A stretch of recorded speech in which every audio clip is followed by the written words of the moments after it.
falar de literatura? Sejam muito bem-vindos a mais um vídeo, a mais uma explicação. E hoje a gente vai dar uma pequena introdução, porque a gente fala de escolas literárias e períodos literários, e também a gente vai falar sobre uma coisa que é importante entender a literatura, que é a parte de estilo. As primeiras coisas que os alunos e que muitas pessoas vão lidar quando a gente vai estudar literatura é uma dificuldade com assimilar o estilo que a gente está lendo de uma obra ou não. A gente esquece que a literatura ela passa por muitos períodos, por muitas situações e muitos contextos históricos que fazem com que escrever de uma forma seja normal dado o período de tempo e que atualmente seria esquisito.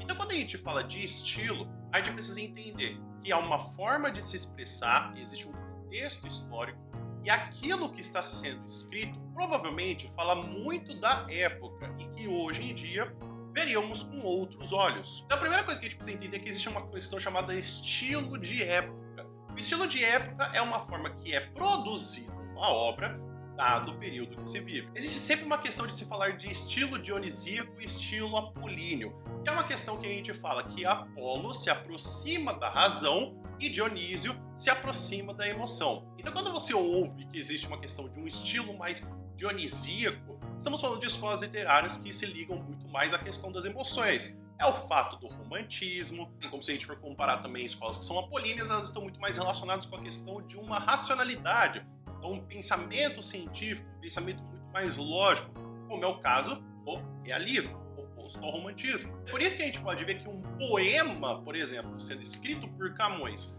falando o que é o amor, é um poema totalmente diferente quando a gente vai analisar no modernismo com o Vinícius de Moraes qual que é a questão do amor. Existe uma questão de época, então existe uma questão diferente da gente poder analisar o mesmo assunto, dado suas épocas diferentes.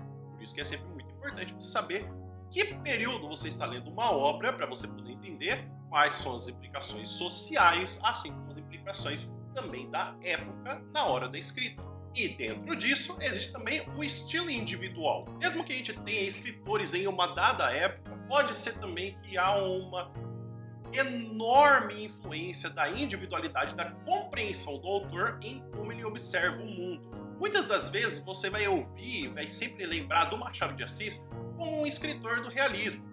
Mas a gente precisa sempre analisar, quando a gente fala da questão histórica dele, que ele não começou escrevendo no realismo. Muito pelo contrário, ele começou escrevendo pelo romantismo. Então a gente lembra muito dele como escritor do realismo, mesmo que ele utilizasse questões que o próprio realismo não achava interessante ser utilizado. Um grande exemplo que a gente vai ter nessa obra, do Machado de Assis, é que um dos livros mais famosos dele, que é Memórias Póstumas de Brás Cubas, tem um narrador morto. E se a gente for analisar toda a questão que existe do realismo, há uma análise social, científica. Então colocar um narrador que está morto, em vez de um narrador como se fosse ou a testemunha ou em terceira pessoa afastada, como se ele estivesse analisando a sociedade, é bem diferente do estilo da época, que mostra bastante do estilo individual do Machado de Assis de escrever. E dentro disso, daí a gente falando da questão da época, existe também a necessidade da gente poder saber da história da literatura. E quando a gente fala de história da literatura, é normal a gente ouvir duas expressões. A primeira que é uma escola literária e o segundo que é um período literário. As escolas literárias existem mais robustez. Isso significa que provavelmente você vai lembrar muito mais das escolas literárias do que dos períodos literários. Porque as escolas literárias, elas predominam um estilo que você vai escrever, também vai ter um favorecimento de qual gênero literário vai ser escrito e também dos assuntos que vão ser escritos nessa mesma época. Vale lembrar que mesmo que a gente tenha épocas de quando começou e quando terminou, é muito difícil a gente falar que no dia seguinte, pessoal, agora a gente todo mundo do romantismo parou de escrever coisa do arcadismo, hein? Não, isso não acontece. O que acontece é que há uma leve evolução, existe um progresso até se chegar naquela escola literária.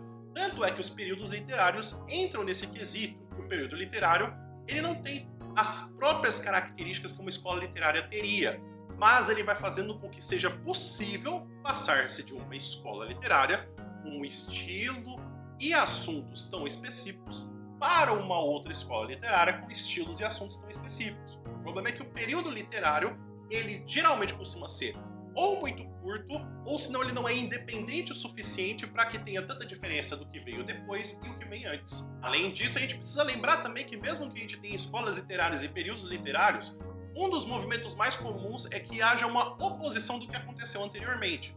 Então é bem comum que a gente está lendo o romantismo, que é muito carregado na subjetividade, nas emoções e na pessoa que escreve, e no realismo a gente passa por uma literatura mais social. Então é uma pessoa afastada dos sentimentos, analisando uma sociedade e principalmente ignorando o fator emocional. Mas a gente precisa lembrar que mesmo assim, mesmo que haja essa diferença de estilos meio que refutando o que foi escrito anteriormente, ainda existem traços do que foi escrito de outros períodos literários. Como, por exemplo, o romantismo ele pega vários traços da questão do arcadismo e do barroco, tanto da questão do exagero dos sentimentos, quanto também do uso do lugar para poder mostrar os sentimentos, assim como o próprio realismo utiliza a questão de a gente fazer o silogismo e o uso do raciocínio lógico, que é característica do barroco, assim como uma análise social e do ser humano, como foi o humanismo e o classicismo. Então, provavelmente, quando você for estudando alguns períodos literários, você vai perceber que alguns traços vão se repetindo. Alguns traços são mais marcantes, mas outros são traços que vão se mantendo em escolas e períodos literários diferentes e posteriores.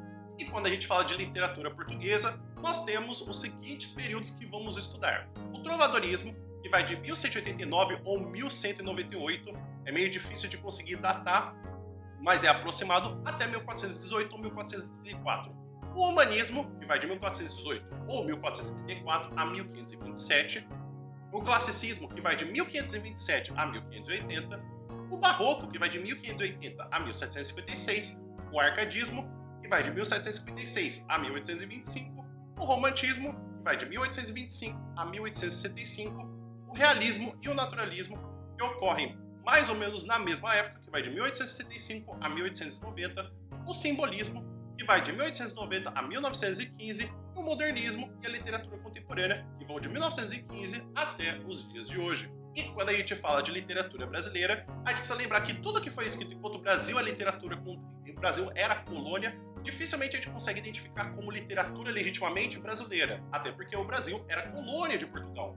Mas a gente já pode conseguir constatar já a literatura brasileira acontecendo no período colonial, então o Brasil ainda colônia de Portugal. Então a gente tem que ter o quinhentismo de 1500 a 1601, o barroco de 1601 a 1768, o arcadismo de 1768 a 1836, depois temos a época nacional com a independência do Brasil, então tem o romantismo de 1836 a 1881, o realismo, naturalismo e parnasianismo que acontecem ao mesmo tempo aqui no Brasil, em 1881 a 1893, o simbolismo de 1893 a 1902, o pré-modernismo de 1902 a 1922 e o modernismo e a literatura contemporânea que aconteceram e acontecem de 1922 até hoje. E não deixando de lado também os países que são lusófonos, que falam português, que estão também ao redor do mundo, temos também geralmente alguns estudos de outros países que não só Brasil e Portugal quando a gente vai fazer literatura portuguesa. Geralmente existe uma questão muito mais próxima em alguns países, que é a questão de Angola e Moçambique, tanto é que alguns vestibulares já pediram ou pedem desses mesmos países. Então, você saber um pouquinho da história do que está acontecendo da literatura africana também é parte de você entender a literatura portuguesa num todo. Nas escolas e os períodos que temos da literatura angolana, temos o que tem antes da independência e após a sua independência.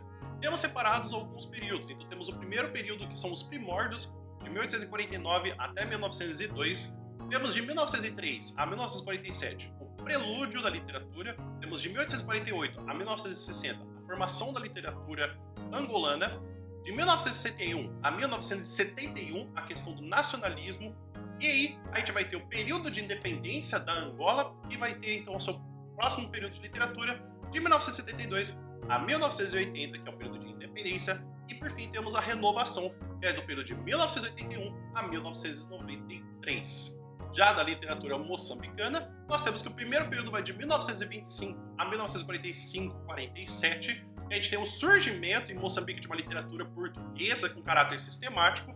Temos que o segundo período vai desde 1945 a 1964, e a gente tem como marca importante o 8 de novembro de 1947, que a gente tem que, nessa ação individual, por um homem chamado Augusto dos Santos Abranches, ele vem a mostrar a transitória e a eclosão de um dos mais dinâmicos momentos da literatura, que é antes da independência. E por fim, o terceiro período, que vai desde 1964 a 1975. Existem também outros períodos literários que a gente vai poder ver mais pra frente, até mesmo no Brasil e em Portugal. Como, por exemplo, a gente tem o neotrovadorismo, o neo-arcadismo, a gente vê também a literatura moderna de Moçambique, de Angola e até mesmo de outros países e outras escolas literárias.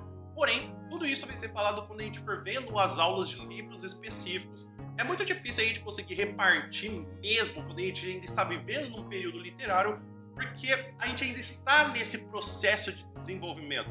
Então é difícil falar que a partir de 2012 ou 2022 ninguém mais escreve literatura contemporânea, agora é literatura do futuro. Isso é meio difícil de conseguir realmente identificar. Então quando a gente tem um período literário mais afastado de nós, mais fácil é a gente conseguir identificar, separar e padronizar. Claro que se é muito afastado também, a gente tem uma certa dificuldade de achar tantos exemplos. Por exemplo, o trovadorismo, o humanismo, o classicismo, que são períodos mais afastados, a gente tem muita dificuldade de falar quando que exatamente começou e exatamente terminou, por falta de registros que a gente tem de poder dizer o que realmente fez com que começasse ou que terminasse. Assim, no período atual, é muito difícil a gente falar o que determina quando começa e quando termina a literatura moderna, a literatura contemporânea e até mesmo de outros países. Mas não precisa ficar preocupado se você não lembra de algum dos períodos que a gente está falando. A gente vai ter tanto estudo de períodos literários específicos para cada uma das escolas, assim como toda vez que eu tiver que retomar ou apresentar algum tipo de livro, eu vou falar desse período literário também, seja de literatura portuguesa, seja de literatura brasileira ou literatura africana. Então é isso, pessoal. Espero que vocês tenham entendido, espero que vocês tenham gostado. Ficou com alguma dúvida de alguma coisa da questão de estilo ou de história da literatura portuguesa? Escreve aqui nos comentários, por gentileza. Inclusive, se você tiver alguma reclamação, um elogio, algum pedido, alguma sugestão. E se você quiser continuar me ajudando aqui no YouTube, você já sabe, é meio clichê, mas ajuda demais. Que é você se inscrever nesse canal. Você pode, inclusive, deixar uma curtida ou deixar um comentário sobre alguma coisa que você gostou, alguma coisa que você quer deixar de pedido para o futuro. E, inclusive, encaminhar esse vídeo para algum amigo seu ou alguma amiga sua que esteja estudando também a parte de literatura e queira entender um pouco mais da parte de literatura.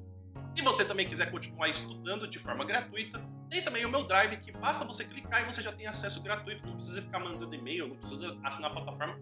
Tem todos os documentos lá para você poder estudar de forma própria, que tem desde PowerPoint, PDF, tem lista de exercício, para você poder conseguir estudar e entender mais de literatura.